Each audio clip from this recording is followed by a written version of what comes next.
So my name is Saoud. I'm the founder and CEO at Fakespot. We're one of the world's most used shopping extensions that detects fake reviews using AI. And I beat the often path by, this life of startups is very difficult. You're like a little plant growing in the midst of these huge trees, and you're trying to become the tree yourself. So you need to be resilient, undefeated in the way you conduct yourself, both personally and professionally.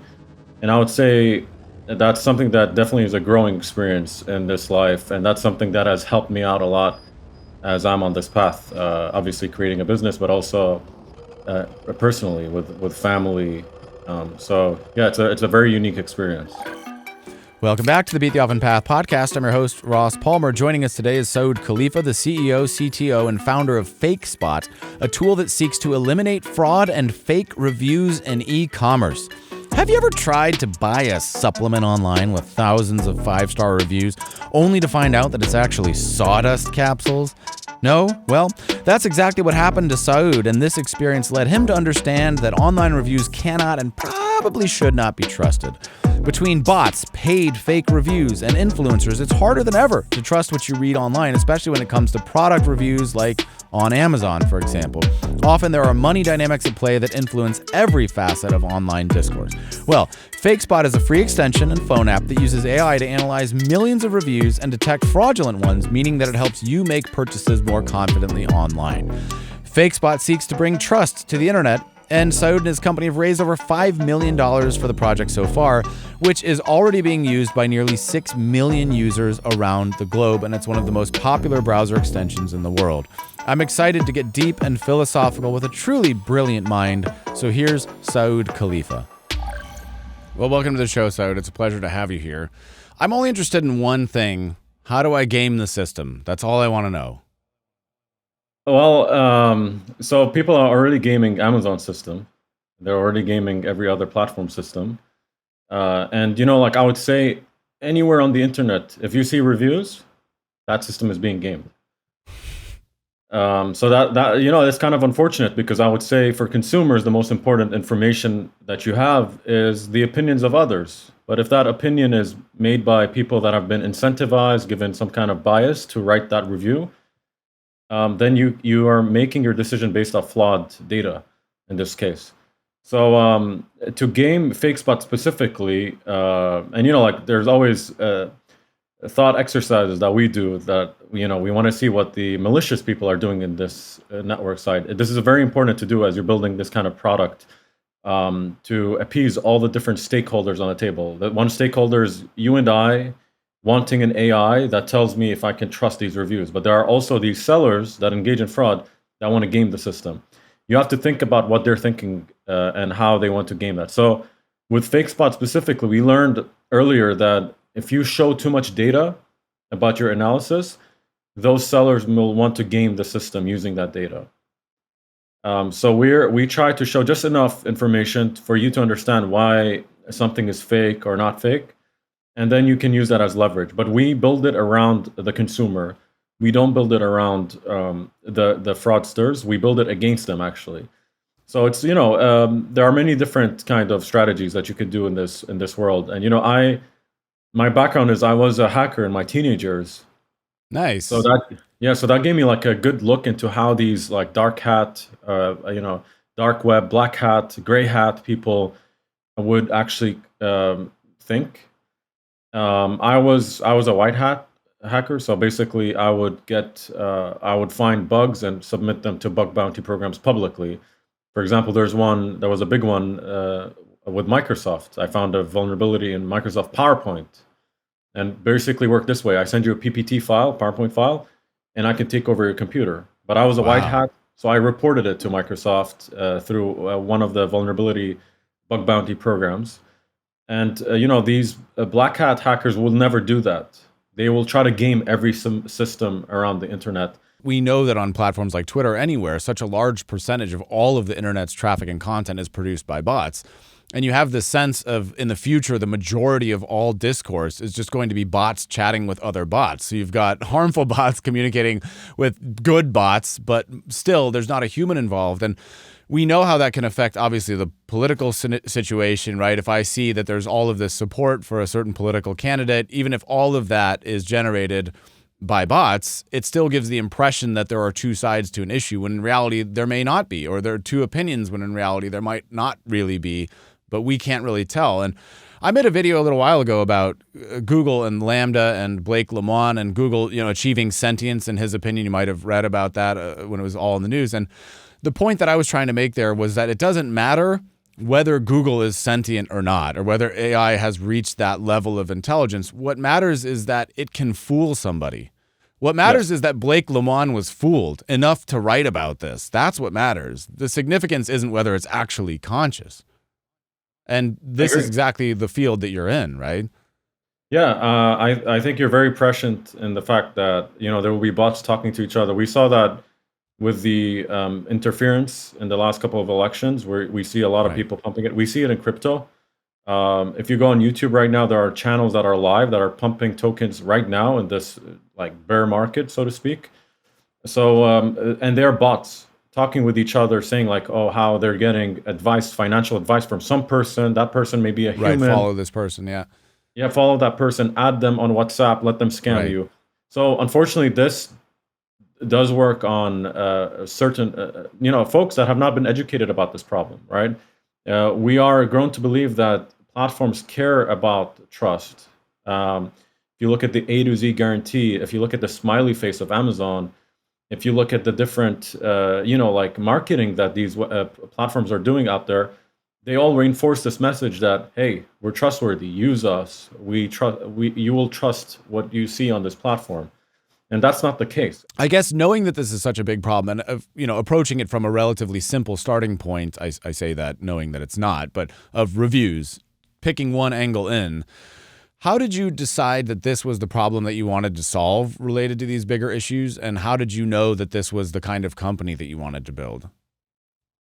Well, so, I mean, it's a very interesting topic. And I know to the viewers and listeners, Ross says to prepare to think about your background story. And I have. I always stood up to bullies when I was growing up. I always never liked injustice when I saw it. And I'm actually not surprised that I'm doing what I'm doing right now with Fakespot, that I am kind of contributing to this world in a small way. At least, I hope that it's a useful way for our users, our millions of users, for them to make their best decisions online when, unfortunately, the platforms they're on, they're running contrary to that. They want you to spend your money. And in a way, it's an extreme statement to make, but for you to get scammed so that they get that margin. And, I'm that type of person that was always into security. I started coding at the age of 11, started doing like reverse engineering, hacking, and finding vulnerabilities when I was a teenager. And this led me to my path towards Fakespot. I actually launched Fakespot out of my bedroom. So I was a big believer in Amazon. I was ordering Amazon when I was living across the world, when not many people were still ordering from Amazon at that time. No one really believed in e-commerce. If you remember 2008, 2009. Oh, yeah, for sure, yeah. Yeah, not many people. They were just buying books. They weren't buying other stuff. Right. So I ordered this supplement from Amazon in my final year in college. And it was, it had hundreds of 5-star reviews. The yellow stars were very enticing and glowing. So I was like, okay, cool. I trust this rating. I have trusted it to this point. And this was about Christmas 2014. I got the product. I did the one-click checkout, and it looked like someone made it in a garage. The tape was falling off the packaging. Like the glue was like completely messed up.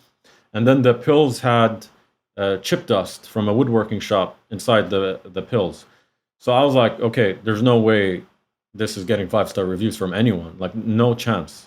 So, and that volume they had. So I went back and I looked at the reviews and I realized they were written with Markov chain generators. At that time, that was the way. So believe it or not, the new neural networks are using Markov chains underneath the hood, but not the way that was the primary way in the past, where you give it a theme, like a text, and it just spins the text, like replaces synonyms, it changes the sentence structure, makes it look like it's a different author. So I saw that these reviewers were using this, and then I saw a couple humans being paid off. Like it was clear that they had some bias to write those reviews. So and then, at this point, I had a shock. I was like, whoa, I can't trust the reviews anymore. Like I always have skepticism built inside me because of my security kind of background. But when I looked at that, I was like, wow, there's no way I can trust reviews from this point onwards.